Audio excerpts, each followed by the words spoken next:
что все плохое, что произошло, его вообще не было, я это выдумала. Что такое комплексы? Может быть, это вирус, корень ядовитого растения, рана, разрушающееся здание или пасмурная погода, которая никогда не заканчивается? Для меня комплексы — это тонкая дымка, которую легко можно сдуть своими губами.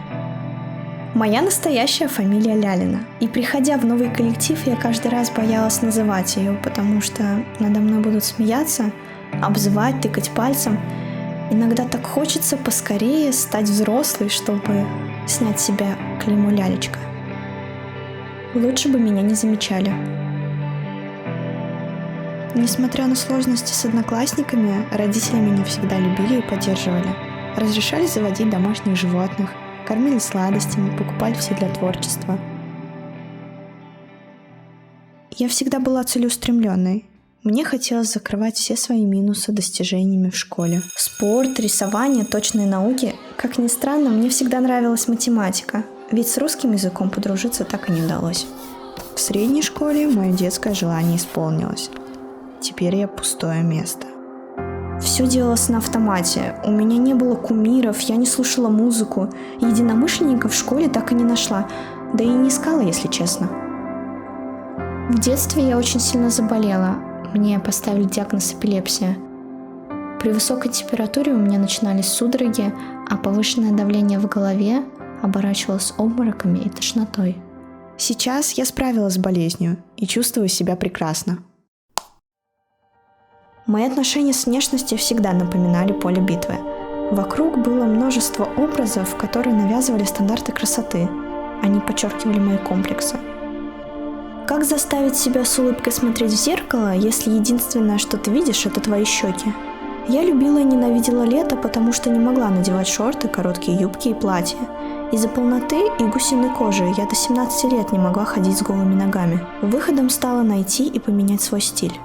Хотелось одеваться так, как будто ты свалился с луны. И я вытаскивала из маминого шкафа огромные брюки, а у папы можно было всегда найти кофты XL размера. Яркая и нестандартная одежда воспринималась окружающими, будто я подаю им какой-то сигнал. Взгляды и комментарии прохожих на улице стали обычным делом. Я помню, как мама сказала, что не выйдет со мной на улицу, если я не переоденусь. Я стала придумывать другую тактику общения. Сначала я старательно собирала подборки необычных стилей, ярких комбинаций и показывала их маме, а потом получила от нее свое первое одобрение на заказ одежды в интернете. Благодаря родителям и открывшимся возможностям я полюбила азиатский стиль. Мне нравится вспоминать период колледжа. Это учителя, интересные предметы. И именно тогда началась популярность. Я познакомилась со своим любимым человеком, много рисовала и ездила в Петербург. Но если в школе я была пустым местом, то в колледже было настолько много внимания, что я стала изгоем из-за зависти. К сожалению, мне не повезло с коллективом. Меня игнорировали, смеялись над фотографиями, не хотели принимать мой стиль. Последним штрихом в этой истории стала ненависть к моим рисункам. Это была выпускная работа в колледже, и рисунок почти был закончен. Но придя на пару, я заметила, что мой холст был сорван и разрезан на мелкие кусочки. И знаете, что я сделала? Просто взяла чистый холст и начала рисовать заново.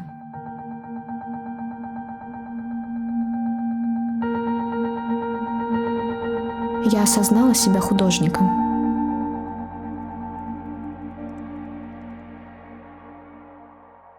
Сейчас я знаю, что моя внешность, какая бы она ни была, не определяет меня как личность, и тело мне не враг.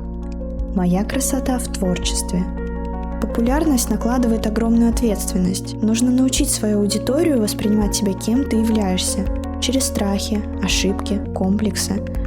Творчество – это ключ от всех дверей. Ты можешь быть кем сам захочешь. Справилась ли я с комплексами? Я научилась их принимать и недостатки превращать в достоинство. Но я бы не смогла это сделать без любви. Любите друг друга, боритесь, несмотря на обстоятельства. Будьте самими собой. Развивайте индивидуальность, и тогда все получится.